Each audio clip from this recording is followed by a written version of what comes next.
Maka boleh panitia mengambil daging kurban, dipotong, dimasak pagi sebelum dibagi. Setelah dipotong, kambing, sapi, kerbau, bertimbun daging setinggi bukit Uhud. Datanglah panitia mengambil pisau, potong ini, cincang halus, siram bumbu, masak. Allahumma barik lana fima razaqtana. Boleh tak itu? Maka dibahas di sini. Itu daging pemiliknya 3 orang. Pekurban, keluarga, sahabat, tetangga, kerabat, fakir, miskin. Status daging itu tak jelas, belum dibagi. Maka kalau dimakan, haram. Jadi kalau gitu kami makan lontong. Mana ada tenaganya Pak Ustadz? Ini perlu tenaga kuat. Jadi gimana cara menghalalkannya? Nah, cara menghalalkannya gini. Kepada bapak-bapak pemilik sapi nomor 1, bapak insinyur, bapak kiai haji, bapak, datanglah mereka 7 orang. Pak, bapak 7 orang, di sini ada jatah 20 kilo. Kami minta 10 kilo untuk kami masak pagi ini ya Pak. Kata yang 7 itu, ambillah. Masaklah yang 10. Ada satu yang pelit, tak mau. Nah, kan ada pisau di situ. Minta 10 ya Pak. Nengok pisau, ambillah. Gitu cara menghalalkan.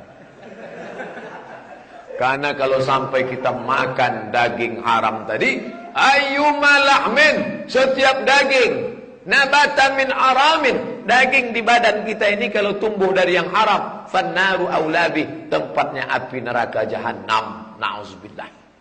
28. Apakah boleh menjual kulit, tanduk, kuku, bulu, lalu diambil hasilnya? Tak boleh. Lalu hadis riwayat Ali bin Abi Thalib, natasaddaqu biha, kami sedekahkan kulitnya. Cari fakir miskin, sini. Ini ada 10 kulit, ambil. Jangan kulitnya digunting halus-halus, masukkan plastik, dibagi. Nanti kampung bau bangkai. Tak ada yang pandai mengolah. Jadi caranya, panggil fakir miskin, nih kulit, tanduk, kuku, bulu, ambil nih semua untuk kalian. Kalau dijual bagaimana Pak Ustaz?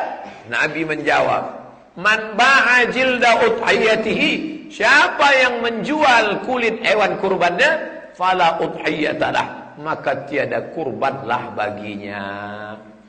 Fakir miskinnya Pak Ustaz enggak punya mobil, truk, enggak sanggup, enggak punya relasi kenalan. Boleh enggak kami yang menjualkan? Boleh. Mana toke jange? Mau beli 10 kulit? Mau? Berapa satu kulit? 100, 10, sejuta. Mana duitnya? Nih.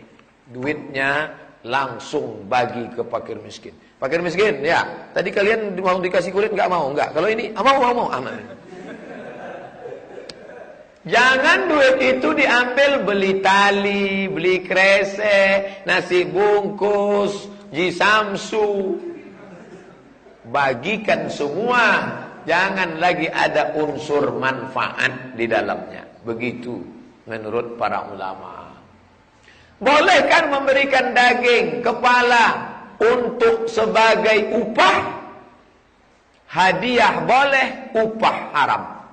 Hadiah boleh, upah haram. Apa beda upah sama hadiah? Hadiah, Pak tukang jagal, ya, ini untuk Bapak hadiah. Kalau hadiah, ada alhamdulillah, tak ada tak masalah, itu hadiah. Tapi kalau upah, ada wajib. Kalau tak ada, naik pisau tuh. Mau ini. Ini ke leher sapi tadi nih, masih bisa lagi nih. Ada yang orang-orang mesti dikasih upah. Tukang potong itu tak bisa tak dikasih upah. Jangan daging itu dijadikan upah. Ini kepalanya untuk upah, tak boleh. Maka 2,5 juta ada sisa. Pak, ini kita janji baik-baik dari awal ya. Iya, Bapak biasa kalau motong 1 ekor berapa? Saya biasanya dikasih orang 100.000 misal, 100.000. Nah nanti Bapak motong tempat